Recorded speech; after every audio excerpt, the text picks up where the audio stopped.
প্রথমে বলে রাখছি ইবাদত কাকে বলে, এটা খুব ভালো হবে শুনে রাখা।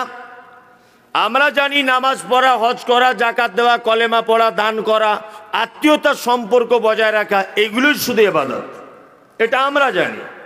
তা একটা দিনের 12টা ঘন্টা, এই 12 ঘন্টার আপনার কর্মসূচির ভিতরে নামাজ, রোজা, হজ, যাকাত, এই ইবাদতই যদি ব্যস্ত থাকেন, আচ্ছা বলুন তো দেখি, আপনি আপনার স্ত্রীর কাছে টাইম দেবেন কখন? আপনার মাঠে গরু নিয়ে যাবেন কখন? আপনি একজন ব্যবসায়ী, আপনি দোকানে যাবেন কখন? আপনি একজন চাকরিজীবী, আপনি স্কুলে যাবেন কখন? আপনি আপনার সন্তানের কাছে টাইম দেবেন কখন? তাহলে এগুলো কখন হবে? শুধু ইবাদতই যদি ব্যস্ত থাকবো? জি না, আসলে ইবাদত এটা নয়। ইবাদত হলো ঘুম থেকে উঠে ঘুমাতে যাবার আগ পর্যন্ত আপনার 12 ঘন্টার টোটাল কর্মসূচিটা যদি আল্লাহ তাআলার হুকুম অনুযায়ী এবং নবী মুহাম্মদ সাল্লাল্লাহু আলাইহি ওয়াসাল্লামের পদ্ধতি অনুযায়ী যদি হয়, অবশ্যই আপনার টোটালটাই ইবাদতে পরিগণিত হবে ইনশাআল্লাহ। যেমন আপনি ধরে নেন 1 গ্লাস পানি আপনি পান করবেন, 1 গ্লাস পানি পান করতে গেলে 6টা সুন্নত লাগে। কটা? 6টা।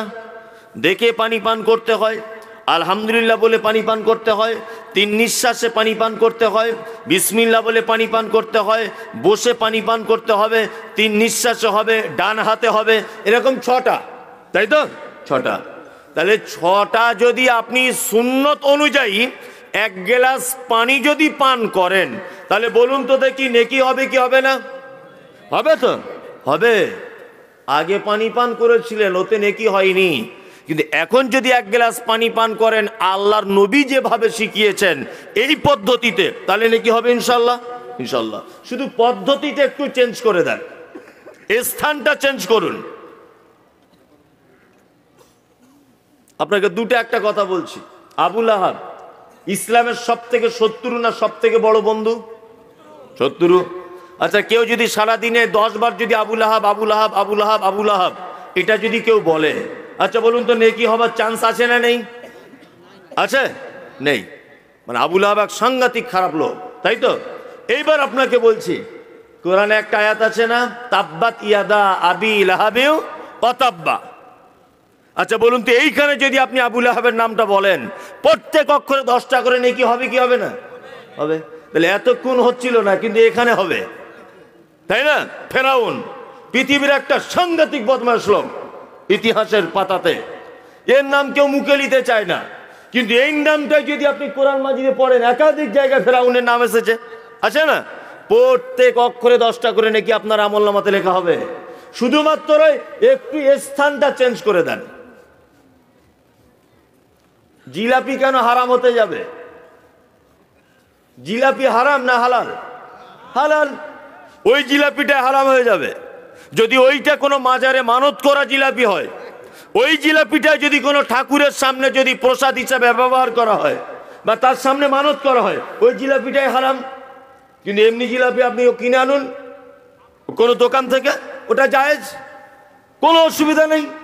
শুধুমাত্র এই স্থানটার একটু পরিবর্তন করে দেন। আগে পানি পান করতেন নর্মাল ভাবে, এখন আল্লাহর নবী সাল্লাল্লাহু আলাইহি ওয়াসাল্লাম পান করতেন, এই পদ্ধতিতে করুন, অবশ্যই আপনার নেকি হয়ে যাবে। তাহলে এর নাম ইবাদত। যা কিছু করবেন আল্লাহ রসুলের পদ্ধতিতে করবেন, অবশ্যই ওটা ইবাদত। নাম্বার 2, আল্লাহ শুধুমাত্র আমাদেরকে ইবাদতের জন্যই যে পৃথিবীতে পাঠিয়েছেন, এটা 100% ঠিক। তারপরেও আরো অনেক কিছু কাজ আছে। যদি বলছেন কি কাজ, আল্লাহ তাআলা বলছেন লিইযহিরাহু আলা দ্বীনি কুল্লি। এটা গরুর দ্বারাতে সম্ভব নয়। গরু ইবাদত করে, ছাগল ইবাদত করে, মহিষ ইবাদত করে, কিন্তু আল্লাহ তাআলা বলছেন লিইযহিরাহু আলা দ্বীনি কুল্লি। পৃথিবীতে তোমাকে এই জন্যই উত্তম করে পাঠানো হয়েছে, শ্রেষ্ঠ জাতি করে পাঠানো হয়েছে, এই কারণে যে পৃথিবীতে সমস্ত মতাদর্শের উপরে ইসলাম শ্রেষ্ঠ, এইটা প্রমাণ করে দিয়ে তবে আমার কাছে তোমাকে আসতে হবে। আচ্ছা বলুন তো, ইসলাম যে সবার চেয়ে শ্রেষ্ঠ, এটা গরু প্রমাণ করতে পারবে? ছাগলে পারবে? পারবে না। কে পারবে? মানুষ পারবে। এবার আপনাকে বলছি, আমি মমতাজুল ইসলাম, বর্তমান গ্রামের পঞ্চায়েত থেকে দেশের রাষ্ট্রপতি পর্যন্ত যদি দূরবীন নিয়ে দেখা হয় তাহলে একটা ইমানদার লোক আছে বলে মনে হয়? আছে? নাই। ইল্লা মাশাআল্লাহ কেউ ভিতরে ভিতরে থাকতে পারে। তবে সোশ্যাল মিডিয়াতে আমরা যাদের মুখগুলো দেখতে পাই, ইমানদার খুঁজে পাওয়া খুব বড় কঠিন। তাহলে এই রকম একটা হিন্দু রাষ্ট্রের নাগরিক আপনি, এখানে ইসলাম কায়েম করবেন কেমন করে? কেমন করে করবেন? আল্লাহ যে বলছেন ইউজহিরাবু আলাদ্দীনি কুল্লি, পৃথিবীর সমস্ত মতাদর্শের উপরে ইসলাম শ্রেষ্ঠ, এইটা প্রমাণ করে দিয়ে তোমাকে আমার কাছে আসতে হবে। 2023 আজকে 5 জানুয়ারি দেশের প্রধানমন্ত্রী থেকে শুরু করে আপনার এলাকার প্রধান পর্যন্ত প্রত্যেক মানুষ দেখবেন ব্যানার্জি, চ্যাটার্জি, মুখার্জি, হরিপদ, অমুক তমুক ইত্যাদি, একটাও ইমানদার লোক দেখতে পাওয়া যায়? যায় না। এখানেও এক কঠিন পরিস্থিতিতে ইসলাম যে সর্বশ্রেষ্ঠ, এটা কি আপনি প্রমাণ করতে পারবেন? বলুন, সম্ভব? একদমই সম্ভব নয়। রাস্তা দিয়ে চলতে গেলে কোন দিকে চলা সুন্নত? ডান দিকে। আপনি চলেন কোন দিকে? বাম দিকে। এখন যদি আপনি গাজুয়ারি করে বলেন বেলডাঙ্গা হাই রোডে NH 34 যে আমাদের হাদিসে লেখা আছে ডান দিকে চলতে, আমি ডান দিকে চলবো, তোর বাপের কি? যদি আপনার অ্যাক্সিডেন্টও হয় তাহলে ইন্স্যুরেন্স কোম্পানি 10 পয়সা ক্লেম দিবে না। কি বললাম বুঝলেন? নাই, কোনো ক্লেম নেই। সুদ প্রকাশ্যভাবে হারাম, কোরআন নিষিদ্ধ করেছে। তারপরেও আপনাকে এমন এক সিচুয়েশনের মধ্যে ফেলে দেওয়া হয়েছে যে জিরো ব্যালেন্সের একটা অ্যাকাউন্ট খুলতে হবে বলে দিয়েছে।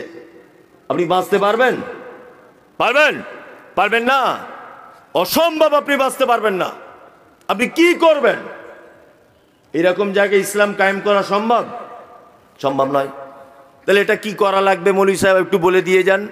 দেখুন, আমি বেশি হাদিস কোরআন জানি না মাদানী সাহেবের মতো, উনি বিশাল জ্ঞানী লোক, ওনার জ্ঞানের সমপরিমাণ আমার জ্ঞান একদমই নগণ্য, একদমই নেই। আমি ওই মোটামুটি বুঝিয়ে যুক্তি টুক্তি দিয়ে আমি একটু মানে ভালো করে বলার চেষ্টা করি, এটাই আর কি, এছাড়া আর কিছু নয়। তবে হাদিস কোরআন বলবো, একটু টাইম দিতে হবে, পরিবেশ তৈরি করতে হবে, আমার জায়গা আমাকে আসতে দিতে হবে, তবে তাই ইসলাম কায়েম হবে কেমন করে? জি, এবার আপনাকে একটা কথা বলছি।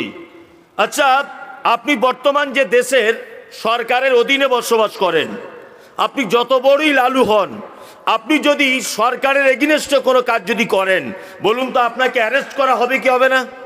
হবে। মসজিদের ইমাম সাহেব যত বড়ই ইমাম হোক, ও যদি মসজিদের সভাপতি কেশিয়ারের বিরুদ্ধে যদি কথা বলে, চাকরি থাকবে? মাদ্রাসার হেডমাস্টারই থাকবে? থাকবে না। মানে কি, সেক্রেটারি দায়িত্বশীল মানুষদের উপরে কথা বলা যাবে না। এইবার আপনাকে বলছি, এই দেখে নেন, প্রত্যেক সংসারেও কিন্তু একটা দায়িত্বশীল মানুষ থাকে। আপনার সংসারে আপনি দায়িত্বশীল, একটা স্কুলে একটা হেডমাস্টার দায়িত্বশীল, একটা গ্রামের একটা পঞ্চায়েত দায়িত্বশীল, একটা টোটাল 2-4টে পঞ্চায়েত মিলে একটা প্রধান দায়িত্বশীল আছে না নেই? আছে। এইবার আপনাকে বলছি, পায়ের নখ থেকে শুরু করে পায়ের মাথার চুল পর্যন্ত, এই যে টোটাল, এটা আলাদা একটা পার্টস, এটা একটা আলাদা পার্টস, এটা একটা আলাদা পার্টস, কানের আলাদা কাজ, চোখের আলাদা কাজ, পায়ের আলাদা কাজ, ভিতরের আলাদা পার্টস, পিঠের আলাদা কাজ, পায়ের পাতার তলায় যে চামড়াটা, এর আলাদা কাজ, সবার দেখবেন আলাদা আলাদা আলাদা আল্লাহ একটা ডিপার্টমেন্ট দিয়েছে, দেয়নি? দিয়েছে। চোখ যে কাজ করতে পারবে, কান সেটা পারবে না। কান যেটা পারবে সেটা হাতের পক্ষে সম্ভব নয়, পায়ের পক্ষে যেটা সম্ভব ওটা মাথার পক্ষে সম্ভব নয়। সম্ভব নয়। বলুন তো, এই টোটাল যে আপনার টোটাল বডির ভিতরে এক একটা সেক্টর, এক একটা মেশিন আল্লাহ তাআলা ফিট করে দিয়েছেন, বলুন তো এই এতগুলো দায়িত্বশীল, হাত দায়িত্বশীল, পা দায়িত্বশীল, চোখ দায়িত্বশীল, কান দায়িত্বশীল, এই এতগুলো পার্টসের ভিতরে বলুন তো মানব দেহের সব থেকে বড় সেক্রেটারির পদে কে আছে? কে? মাথা। এ কি সেক্রেটারি, তাই না? জি, খুব ভালো বুঝতে পেরেছেন তো, আপনার বুদ্ধি ভালো। এর নাম তাহলে কি? সেক্রেটারি। আগে বলেছি কি, যে সেক্রেটারি অর্থাৎ দায়িত্বশীল মানুষের কথা না শুনলে মার খেতে হবে, প্রয়োজনে চাকরি চলে যাবে, আপনাকে অ্যারেস্ট করা হতে পারে। এইবার আপনাকে একটা কথা বলছি, আমি মমতাজুল ইসলাম এখানে বক্তব্য দিয়ে গেলাম যে সুদ প্রকাশ্যভাবে হারাম। খুব মন দিয়ে শুনবেন, মাথায় একটু যাদের মানে মগজ টগজ আছে তাদের জন্য আলোচনাটা ভালো লাগবে। আর যারা বগল বাজাতে এসছে আর আমাকে দেখতে এসেছে ওদের কোনো কাজ নেই, কোনো কাজ নেই। আপনি খুব মনোযোগ সহকারে শুনুন, আমি এমন একটা জায়গা আসবো যে আপনি অবাক হয়ে যাবেন যে লোকটা ঘুরে ঘুরে ঘুরে ঘুরে এইটুকু বয়সে বেশ সাংঘাতিক জায়গা এসেছে। এই দেখুন আপনার ঠিক জায়গা আনছি আমি। তাহলে দায়িত্বশীল মানুষের কথা না শুনলে চাকরি বাকরি চলে যায়। আমি মমতাজুল ইসলাম এখানে বলে দিলাম সুদের টাকা হারাম, এটা আমি বলছি না, কোরআন বলছে। কোরআন বলছে ব্যভিচার হারাম। এটা আজকে আপনি 10টা কথা শুনে বাড়ি চলে গেলেন, এটা আপনার সেক্রেটারি মাথার। আচ্ছা বলুন তো এই টোটাল কথাগুলো ক্যাচ করে রাখে কে? Memory sell.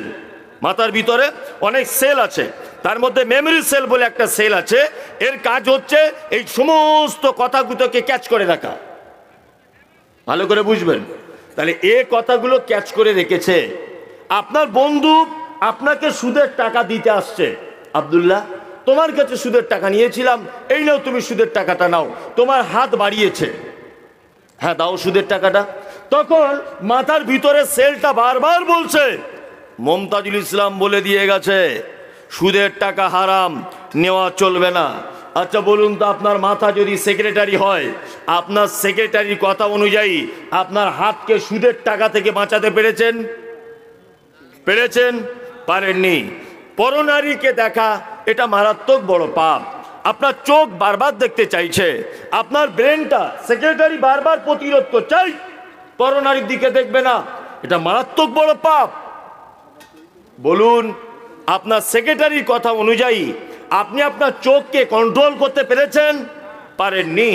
তাহলে আপনি 3.5 হাত বডিটার যদি সামান্য একটা দায়িত্বম্যানের দায়িত্ব অনুযায়ী যদি পরিচালনা করতে না পারেন, এটা যদি আপনি অক্ষম হন যে আপনার টোটাল বডিটার পরিচালনা করছে ব্রেন, এইটার সমস্ত অঙ্গ প্রত্যঙ্গ কথা যদি অমান্য করে, তা আপনার পক্ষে কি গোটা রাষ্ট্রটা মুসলিম কান্ট্রিতে রূপান্তরিত হবে, বা আমার এলাকাটা বা আমার গ্রামটা হাদিস এবং কোরআন অনুযায়ী চলবে? এই স্বপ্ন দেখাটা সঠিক না ভুল? ভুল। আপনি নিজের বডিটাকেই হাদিস কোরআন দিয়ে পরিচালনা করতে পারেন না, এতে আপনি অক্ষম। তা আপনি আশা করেন কি করে পঞ্চায়েত ভালো করে তার দায়িত্ব পালন করবে, মুখ্যমন্ত্রী ভালো করে তার দায়িত্ব পালন করবে, রাষ্ট্রপতি ভালো করে তার রাষ্ট্র পরিচালনা করবে, একজন ইমাম তার মসজিদকে পরিচালনা করবে, একজন হেডমাস্টার তার স্কুলকে পরিচালনা করবে? এ আপনি আশা করেন কেমন করে? আপনি তো সামান্য 3.5 হাত বডিটারই দায়িত্ব হাদিস কোরআন অনুযায়ী নিতে পারেন না। একটা লোক বলুন তো এখানে দেবকুণ্ডু গ্রামের, না কোথায় গ্রামটা, দেবকুণ্ডু বেলেপাড়ার বা পার্শ্ববর্তী গ্রাম থেকে যারা এসেছেন, একটা লোক বলুন যে গত জুম্মা থেকে আগামীকাল জুম্মা পর্যন্ত বা আজকে রাত পর্যন্ত আমার মাথা যা বলেছে হাদিস এবং কোরআন অনুযায়ী আমি সেই রাস্তাতে আমার হাত পা চোখ কান আমার গোটা অঙ্গ প্রত্যঙ্গকে চালিয়েছি। একটা লোক বলুন তো, আছেন কেউ? নেই। তাহলে আপনার পক্ষে যখন বডিটাই পরিচালনা করতে আপনি অক্ষম, তা আল্লাহ তাআলা যে বলছে লিইয়ুযহিরাহু আলাদ-দীনি কুল্লি, তোমাকে পৃথিবীতে পাঠানো হয়েছে এই কারণে। কি কারণে? যে সারা পৃথিবীর যত মতাদর্শ আছে তার থেকে ইসলাম কি শ্রেষ্ঠ, এইটাকে তোমাকে প্রমাণ করে দিয়ে আমার কাছে আসতে হবে। এটা প্রমাণ করবেন কেমন করে ইসলাম যে সবার থেকে শ্রেষ্ঠ? এটা প্রমাণ করার এখন একটাই মাত্র পদ্ধতি আমার গবেষণা মতে আছে। কি না, সবাই বিডিও অফিসে দেখবে লাইন দিয়ে দাঁড়িয়ে আছে কোনো একটা কাজের জন্য। মাসটা চৈত্র মাস, প্রখর রোদ্দুরের তাপ, সবাই পানির বোতল নিয়ে দাঁড়িয়ে দাঁড়িয়ে ঢক ঢক ঢক ঢক ঢক ঢক করে পানি পান করছে। আপনি পানির বোতলটা নিয়ে সাথে সাথে বসে যান, বসে বসে 3 নিঃশ্বাসে পানি পান করুন ডান হাতে। কি বললাম বুঝলেন না? আর একটা লোক যখন জিজ্ঞাসা করবে কি ব্যাপার, সবাই দাঁড়িয়ে দাঁড়িয়ে পানি খাচ্ছে, ভাই তুমি কেন বসে খাচ্ছ? তখন আপনি তাড়াতাড়ি করে বলুন বসে খাবার পদ্ধতি আমাদের নবী মুহাম্মদ সাল্লাল্লাহু আলাইহি ওয়াসাল্লাম বলে গেছেন। তাহলে একটা ইসলাম প্রতিষ্ঠা করা গেল কি গেল না? গেল কি গেল না? গেল। সবাই গাঁটের নিচে কাপড় পরে আপনি উপরে পড়ুন, সবাই জিজ্ঞাসা করবে আপনাকে কি ব্যাপার, তুমি কি সেকালের লোক? এটা 2023 সাল, তুমি কি সেকালের লোক? জি না, আমি সেকালের নয়, এ কালের কোনো কালের নয়, আমাকে এটা শিখিয়েছেন মুহাম্মদ সাল্লাল্লাহু আলাইহি ওয়াসাল্লাম। অবশ্যই আপনি একটা প্যান দিয়েও আপনার জীবনে ইসলাম প্রতিষ্ঠা করা সম্ভব। সম্ভব কি সম্ভব নয়? সম্ভব। আপনাকে এইবার আপনি আর একটা কথা বলতে যাচ্ছি, সেটা হচ্ছে এই, আল্লাহ তাআলা বলছেন পৃথিবীতে আমি মানুষকে পাঠিয়েছি আর একটা কাজের জন্যে। কি কাজ? লিয়াবলুয়াকুম আইয়ুকুম আহসানু আমালা। আল্লাহ বলছেন তোমাদেরকে পৃথিবীতে পাঠানো হলো এই কারণে যে যাতে তোমরা তোমাদের ভিতরে সব থেকে উত্তম কাজ, সব থেকে উত্তম আমল আমার কাছে কে করে নিয়ে আসতে পারবে, এই জন্যে তোমাদেরকে পৃথিবীতে পাঠানো হয়েছে। তার মানে এটা একটা কিসের জায়গা? পরীক্ষার জায়গা, তাই না? পরীক্ষার জায়গা কি জায়গা নয়? পরীক্ষার জায়গা। পরীক্ষার হলের কিছু নিয়ম কানুন থাকে না? কি নিয়ম কানুন থাকে পরীক্ষার হলের? পরীক্ষার হলের নিয়ম হচ্ছে এই, কোশ্চেন পেপারে লেখা থাকে 3 ঘন্টা সময় দেওয়া হলো, 10টা প্রশ্ন করা হয়েছে, প্রত্যেক 1 ঘন্টাতে একটা করে ঢং করে ঘন্টা বাজিয়ে দেওয়া হয়, ছাত্রকে বলে দেওয়া হয় ঘন্টার মাধ্যমে যে তুমি তোমার টাইমকে মূল্যায়ন করো। তোমার জীবনের 3 ঘন্টা থেকে 1টা ঘন্টা অতিবাহিত হয়ে চলে গেল। যদি ছাত্র ভালো হয় তাহলে ও কিন্তু খুব টেনশন করবে যে আর 2 ঘন্টা পড়ে গেলেই আমার খাতা জমা হয়ে যাবে। টেনশন করবে কি করবে না? আর একটা ছাত্র আছে বগল বাজায় যে আর 2 ঘন্টা পড়লেই ঘর চলে যাবো, ভালো হবে, লিখতে ফিখতে হবে না।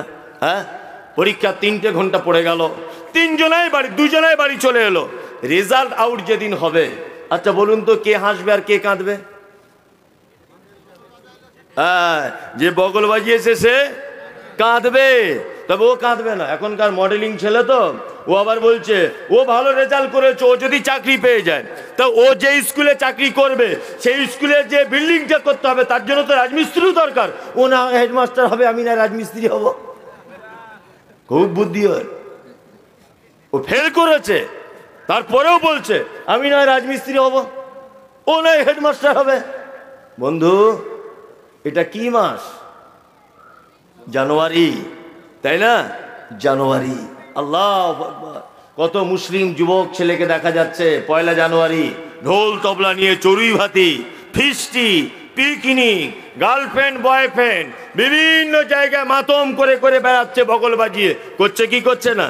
এটা মোমেনের জন্য দুঃখের সংবাদ। মোমেনের জীবনের এটা পরীক্ষার হল, তার নির্দিষ্ট টাইম বেঁধে দেওয়া হয়েছে কতদিন সে বাঁচবে। দেবকুণ্ডু বেলেপাড়াতে এটা টাইম বেঁধে দেওয়া আছে না নেই? আছে।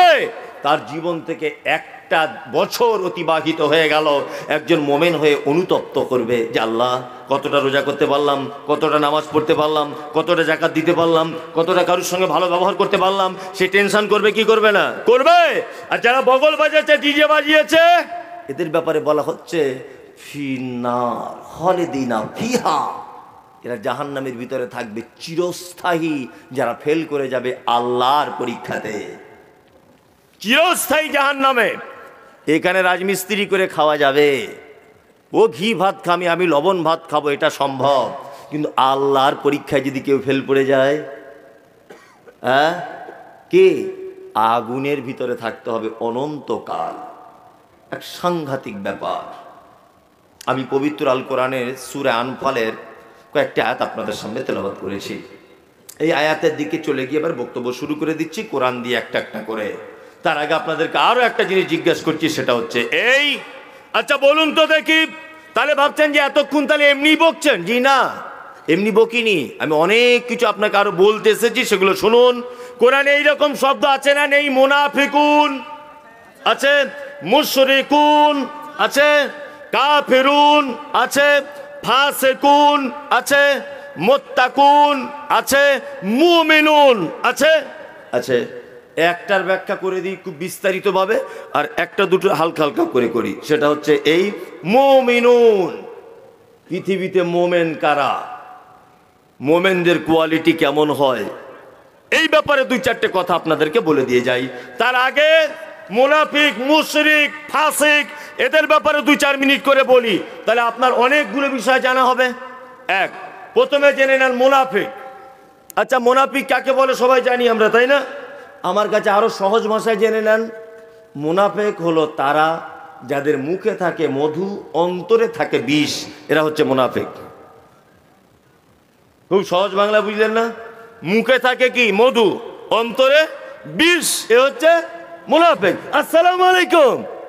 আরে সত্যি, আগে 3টে ইমাম সাহেব ছিল আমাদের মসজিদে, আপনার মতো ভালো লোক তারা নয়। সত্যি অনেকদিন পরে একটা ইমাম এসেছে আমাদের মসজিদে, সকালবেলাতে বলল, আর বিকেলবেলাতে ওই চায়ের দোকানে বসে বসে গল্প করছে, এই ইমাম সাহেবটা সব ভালো, একটু কামাই বেশি করে, এটাকে তাড়ালে হয় না। কি বললাম বুঝলেন না? এইমাত্র সকালবেলা বলে গেল, হচ্ছে আপনার মতো লোক হয় না ভাই, আপনি মারাত্মক লোক, এইমাত্র বলে গেল। আর ওই চায়ের দোকানে গিয়ে বলছে এই লোকটাকে তাড়ালে হয় না, অন্য আর একটা ভালো ইমাম দেখেছি, এই পাক্কা মুনাফিক। কি বললাম বুঝলেন না? এটা হচ্ছে মুনাফিক। ইসলামে সব থেকে মারাত্মক ক্ষতি করেছে এই মুনাফিকরা। এরা হয় দুমুখে মানুষ, কখনো কখনো বলে আল্লাহকেও মানি, কখনো কখনো বলে দেবদেবীকেও মানি। কোরআন তার দলিল দিচ্ছে। আল্লাহ তাআলা বলছেন, অমিনান নাসি মান ইয়াকুলু আমান্না বিল্লাহি ওয়া বিল ইয়াউমিল আখির ওয়া মা হুম বিমুমিনিন। নবী, তারা এসে এই কথা বলে আমরা আল্লাহকেও মানি, আমরা আখিরাতকেও মানি, কিন্তু নবীকে ডাইরেক্ট আল্লাহ বলে দিচ্ছেন ওয়া মা হুম বিমুমিনিন। নবী কখনোই তারা মুমিন নয়, কখনোই তারা মুমিন নয়। আর একটা কথা বলে দিই, মুনাফিক দুই প্রকারের হয়। এক, বিশ্বাসগত দিক দিয়ে মুনাফিক হয়, আর আরেকটা হয় কর্মগত দিক দিয়ে মুনাফিক। বিশ্বাসগত দিক দিয়ে মুনাফিক কারা? যারা বলে যে আমরা আল্লাহকেও মানি, ওদিকে রামকেও মেনে চলি, ওদিকে আল্লাহকেও মানি, এদিকে দুর্গারও সাপোর্ট করি, ওদিকে আল্লাহকেও মানি, এদিকে দেবীকেও সাপোর্ট করি। এরা হচ্ছে বিশ্বাসগতভাবে এরা মুনাফিক। আর কর্মগতভাবে মুনাফিক কি? আল্লাহ নবী সাল্লাল্লাহু আলাইহি ওয়াসাল্লাম বলেছেন, ইজা হাদ্দাসা কাযাবা। একজন লোক মুনাফিক হওয়ার জন্য যথেষ্ট 3টে গুণ তার ভিতরে থাকলে, এক, সে কথা বললে মিথ্যা কথা বলে, 2, ওয়াদা করলে খেলাপ করে, 3, জনগণের মাল রাখতে দিলে সে ধ্বংস করে দেয়, আর আরেকটা হাদিসে আছে ঝগড়া হলে গালাগালি করে। এটা মুনাফিকের গুণ, তাই তো? এবার আপনাকে আর একটা কথা বলি। কি কথা? আচ্ছা বলুন তো, মুনাফিকদের সব থেকে ভালো দেখতে পাওয়া যায় কোথায়? জানা আছে? নেই। ক্লাবে যাবেন, মুনাফিক নেই, সবাই সিনেমা দেখছে, সবাই সিনেমা, সবাই আনন্দে আছে। 20 कोस दूर से अगर कोई बच्ची रोते, माँ कहती है कि बच्ची सो जा, गब्बर सिंह आ जाएगा। শুনেছেন তো? সোলে সিনেমা চলছে, সবাই হাততালি দিচ্ছে এরকম করে, আর খুব বসে বসে দেখছে পায়ের উপরে পা তুলে দিয়ে। ওখানে কোনো মুনাফিকি চাল নেই, সবাই আনন্দ করছে। সিনেমা হলে যান, ওখানে মুনাফিক আপনি দেখতে পাবেন না। আপনি কোনো মেলায় যান, মুনাফিক দেখতে পাবেন না। মুনাফিক বর্তমানে 3-4টে জায়গায় মারাত্মকভাবে বিরাজ করেছে। এক, মাদ্রাসা, মসজিদ, জলসা কমিটি, ঈদগাহ, এইসব জায়গাতে দেখবেন যত বড় বড় সব মুনাফিকদের আবির্ভাব। তার মধ্যে আমিও হতে পারি, আমি বাদ দিচ্ছি না। যদি বলছেন আপনি এত বড় কথা বলে দিলেন, জি হ্যাঁ, আপনাকে এর থেকে দুঃখের কথা আর কি বলবো। একটা মসজিদের 2 পার্টি লোকের 2 ধরনের কমিটি। এটা হয় কেন?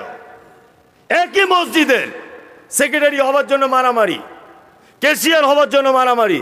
কেন মারামারি হবে? এটা তো পঞ্চায়েত ভোট নয় যে 100 দিনের টাকা ঢুকবে অ্যাকাউন্টে, এটা তো আল্লাহর ঘর।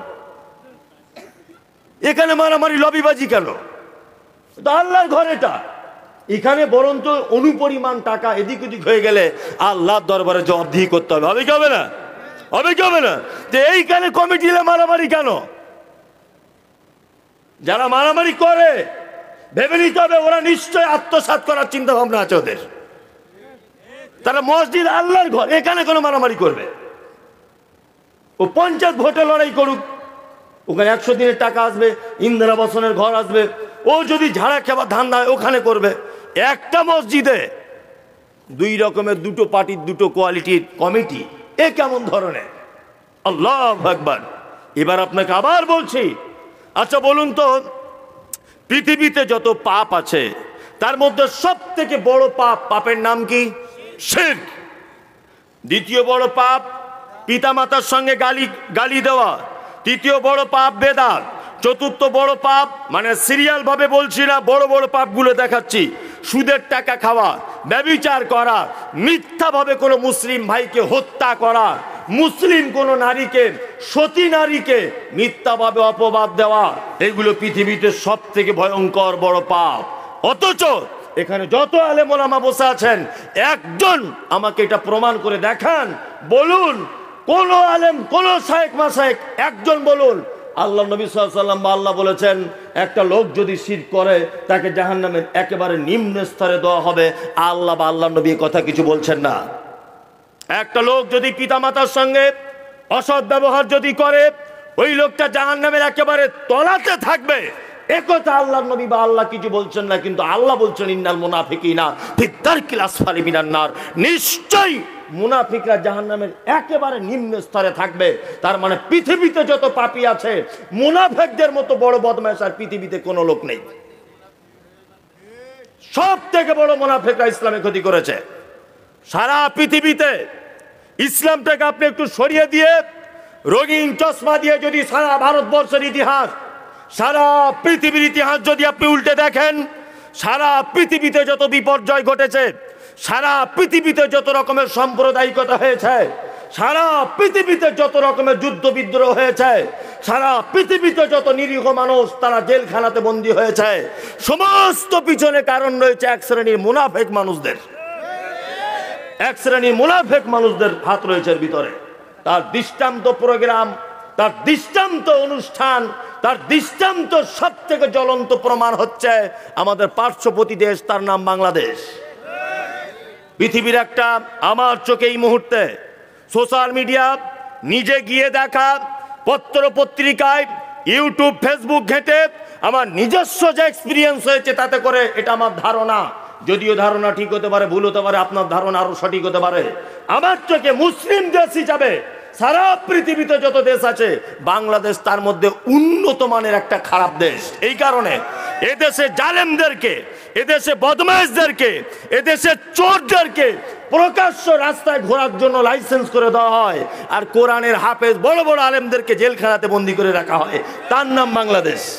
যে দেশের পঞ্চায়েত থেকে রাষ্ট্রপতি পর্যন্ত, যে দেশের পঞ্চায়েত থেকে প্রধানপতি পর্যন্ত, প্রধানমন্ত্রী পর্যন্ত মুসলিম, যে দেশের নাপিত থেকে মেথর পর্যন্ত মুসলমান, সে দেশ এমন এক দেশ যে দেশে বড় বড় স্মাগলারদেরকে, বড় বড় পুঁজিপতি মানুষদেরকে, বড় বড় নায়ক নায়িকাদেরকে যারা উলঙ্গ হয়ে যৌবনের সুশ্রুরি দেয় ইয়াং জেনারেশনকে, এদেরকে লাইসেন্স দেওয়া হয়, প্রকাশ্যভাবে রাস্তায় ঘুরতে দেওয়া হয়।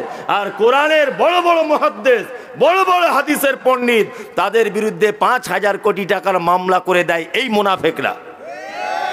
ডাক্তার জাকির নায়েক সারা পৃথিবীর একজন সুপার পাওয়ার ম্যান।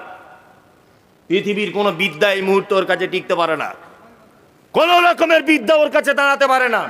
তারপরেও এই মুনাফিকদের কারণে লোকটাকে দেশ ছেড়ে চলে যেতে হয়েছে। তারা কিন্তু অন্য কেউ নয়, সব মুসলমানদের ভিতরে। আপনাকে এটাও বলে রাখছি, মুনাফিকদের থেকে অবশ্যই সাবধানে থাকবেন। যে লোক দেখতে পাবেন আপনার জীবনে সফলতা আসবে। আমার বয়স, আমার মায়ের হিসাব অনুযায়ী 1990 সালে আমার জন্ম, এটা 2023, আমার বয়স 32 পার হয়ে 33, মানে 32 পার হয়ে গেল। গতকালকে আমার বয়স পার হয়েছে 33-এ পড়েছি আমি। তা আমার এই অল্প